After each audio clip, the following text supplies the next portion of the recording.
सुन के आपको खराब जरूर लगेगा, लेकिन वो सच है। वो ये है कि ये समुद्र के पानी का नमक हम भारतवासियों ने मात्र 70 साल पहले से खाना शुरू किया है। 70 साल पहले कोई भारतवासी समुद्र के पानी का नमक नहीं खाता था। हम सब सेंधा नमक, आयोडीन के नाम पर। अब समस्या इसमें एक आती है, वो ये कि हमको आयोडीन की डिफिशियंसी है नहीं, क्योंकि हम आधा कटोरी दाल रोज खाते हैं। फिर हम एक्स्ट्रा आयोडीन वाला नमक खाएंगे तो आयोडीन जरूरत से ज्यादा शरीर में हुआ तो समस्या आती है। और वो समस्या क्या आती है? सबसे बड़ी समस्या आती है नपुंसकता की। सरप्लस आयोडीन जितना भी शरीर में आएगा आपको लगातार नपुंसक बनाता जाएगा, इंपोटेंसी आप में आएगी। और हमारे देश में ये केसेस अब आने लगे हैं। मैं तो डॉक्टर की तरह से भी काम करता हूं पिछले 12 साल से, और ट्रीटमेंट देता हूं, निःशुल्क देता हूं, फोकट में चिकित्सा करता हूं, इसलिए बहुत पेशेंट होते हैं। मेरे पास ऐसे हजारों पेशेंट हैं जिनकी शादियां हो गई हैं, 10 साल हो गए, 12 साल हो गए, कहीं कोई कॉम्प्लिकेशन नहीं है, बच्चा नहीं हो रहा। मैं दोनों की रिपोर्ट निकलवाता हूं, पति की, पत्नी की, कहीं कोई मुझे कॉम्प्लिकेशन समझ में नहीं आता। लास्ट में फिर मैं डायग्नोसिस करते हुए आयोडीन का चेक करवाता हूं तो उनके ब्लड में जरूरत से ज्यादा आयोडीन मिलती है। जरूरत से ज्यादा आयोडीन ब्लड में अगर है तो ये क्या करेगी? आपके स्पर्म काउंट कम कर देगी अगर आप पुरुष हैं तो, और अगर स्त्री है तो आपका ओव्यूलेशन का काम खत्म कर देगी, और फिर आप मां या पिता नहीं बन पाएंगे। ऐसे हजारों केस आ रहे। फिर मैं क्या करता हूं, जब मुझे कोई कॉम्प्लिकेशन नहीं लगता, आयोडीन सरप्लस दिखता, मैं उनको कह देता हूं नमक बदल दो, आप ये सेंधा नमक खाना शुरू करो, काला नमक खाना शुरू। 1 साल के बाद वो आते हैं, कहते हैं बच्चा तो हो गया। 1.5 साल में आके कहते हैं बच्चा तो हो गया। फिर वो मुझे कहते हैं आप तो बड़े चमत्कारी आदमी है। मैं कहता हूं मेरा कोई चमत्कार नहीं है, आप में बड़ी सिद्धि है। ऐसी बातें करना शुरू कर देते। मैं कहता हूं ये मेरा चमत्कार नहीं, नमक का चमत्कार है। इतनी सिंपल सी बात है। किसी को भी अगर ऐसा लगता है कि उनकी एनर्जी लेवल कम हो रही है, सेक्स पावर कम हो रही है, आप सिंपल इतना ही करो, नमक चेंज कर दो। नमक चेंज करते ही आप देखना आप में चेंजेस आएंगे, मिरेकलस। भाई को और पिता को, दोनों को अपने जीवन में एक चीज हमेशा ध्यान रखनी पड़ेगी। अब भी अगर उनको बच्चे स्वस्थ, तंदुरुस्त, तेजस्वी, तपस्वी, संस्कारी और समाज का काम करने वाले ऐसे बच्चे अगर चाहिए तो उन बच्चों को पैदा करने से पहले उसका नियोजन करना पड़ेगा। बिना नियोजन के जो बच्चे होते हैं वो ज्यादा से ज्यादा दाऊद इब्राहिम होते हैं। ये मेरा 15 साल का डॉक्टरी के पेशे का अनुभव है, तजुर्बा है। मेरे पास बहुत सारे मरीज आते हैं जिनको अपने बच्चों से त्रास है, और वो बच्चे इतने त्रासवादी हैं, आई वड़िल को पीटते, आई कुछ बोले उसको मारते, वड़िल कुछ बोले उसको मारते, आई वड़िल के कंट्रोल में नहीं रहते। जब उन बच्चों के बारे में मैं पूरी हिस्ट्री लेता हूं तो अंत में जाके पता चलता है कि वो बिना नियोजन के उत्पन्न हुए, बाई एक्सीडेंट।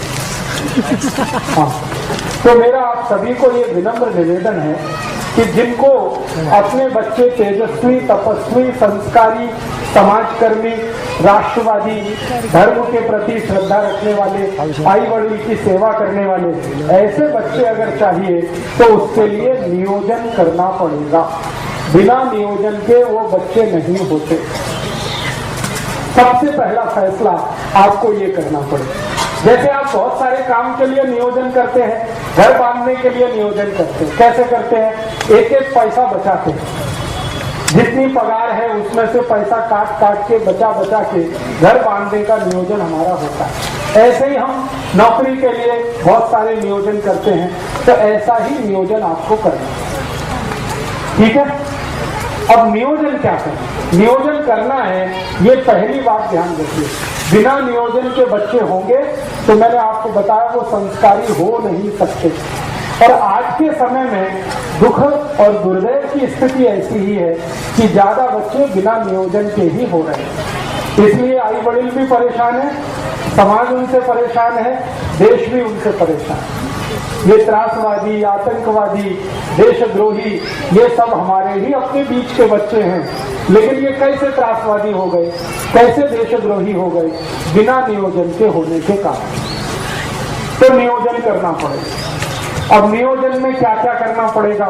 सबसे पहला नियोजन, संस्कारी बच्चा अगर चाहिए, प्रतापी बच्चा चाहिए, आपको समाज कर्मी चाहिए, धर्मनिष्ठ चाहिए, राष्ट्र प्रेमी बच्चा चाहिए, तो सबसे पहला नियोजन संयम पालना पड़ेगा।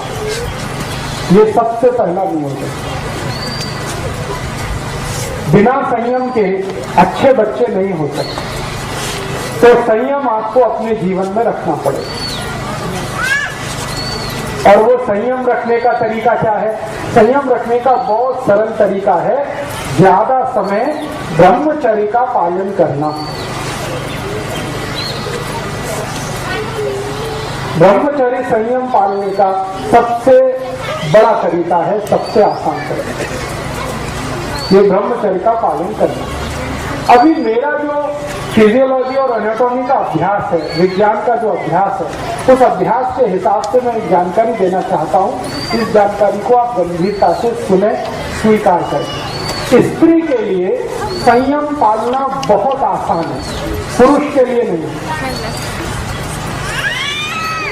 माने जाए ब्रह्मचर्य का पालन किसी स्त्री को करना हो तो वो बहुत आसानी से कर सकती है, पुरुष के लिए ये संभव नहीं होता। क्यों? इसलिए कि ईश्वर ने स्त्री का शरीर ऐसा बनाया है जो पुरुष से ज्यादा अच्छा है क्वालिटी में। कुछ ऐसे हार्मोन्स हैं, कुछ ऐसे केमिकल्स हैं जो स्त्री शरीर में ही हैं, पुरुष शरीर में नहीं है। और वही हार्मोन स्त्री को ब्रह्मचर्य पालन करने में मदद करते हैं। तो स्त्री को ब्रह्मचर्य पालना अगर करनी है तो वो उसके लिए बहुत सहज है, सरल है, बहुत आसान है। जैसे हमारे जीवन के बहुत सारे काम हम सहजता से और आसानी से करते हैं, वैसे ही ब्रह्मचर्य का पालन और संयम का पालन किसी भी स्त्री को बहुत आसान है। पुरुष को उसके लिए प्रयास करना पड़ता है, स्त्री वो बिना प्रयास के ही कर सकती है। तो मैं ये बात जो कह रहा हूं वो सब भाइयों के लिए कह रहा हूं कि अगर अच्छी संतान चाहिए, तेजस्वी, तपस्वी, संस्कारी संतान चाहिए, तो आपको ब्रह्मचर्य का पालन करना है। अब ब्रह्मचर्य का पालन करना है तो इसका मतलब क्या है? इसका मतलब सीधा सा ये है कि आप अपने जीवन का थोड़ा ऐसा नियोजन करो जिसमें ज्यादा आपको स्त्री के साथ संसर्ग ना करना पड़े। साल में 1 या 2 बार करें तो सबसे अच्छा है, नहीं तो महीने में सिर्फ 1 बार। ऐसा आपको अपने जीवन में कुछ नियम बनाना पड़ेगा। इस नियम का पालन करने के लिए संकल्प चाहिए। संकल्प के लिए आपको एक औषधि की मदद लगेगी, तो वो आप याद रखिए, वो औषधि है आल का रस। आल, अदरक। तो अदरक का टुकड़ा अगर मुंह में रख के चूसते रहें तो ये हमारे संकल्प को मजबूत करने में बहुत मदद करता है। किसी भी तरह का संकल्प हो, ब्रह्मचर्य पालन का संकल्प हो, व्यसन मुक्ति का संकल्प हो, पैसे के पीछे नहीं भागने का संकल्प हो, अपने जीवन में साधारण तरीके से रहने का संकल्प हो, ये सभी संकल्पों में मदद करता है। तो हमें अच्छी संतान के लिए संयम का पालन ब्रह्मचर्य की मदद से करना है और कोशिश करनी है कि साल में 1 या 2 बार, नहीं तो महीने में ज्यादा से ज्यादा 1 बार। ये आपको करना है पुरुषों को। स्त्रियों के लिए ये सहज है, सरल है, क्योंकि भगवान ने उनको कुछ ज्यादा गुण दिए हैं, उनमें से एक गुण ये है। अब ये गुण होने का एक ही कारण है, मैंने बताया कि उनके शरीर में कुछ ऐसे हार्मोन्स हैं जो पुरुष के शरीर में नहीं। अब उन हार्मोन्स का नाम लेके कॉम्प्लिकेशन नहीं करना चाहता, बस आपको समझाने के लिए। तो आपको बच्चों का नियोजन करना है और नियोजन इस तरीके से करना है। पहला कदम उस नियोजन का संकल्प करना, ब्रह्मचर्य।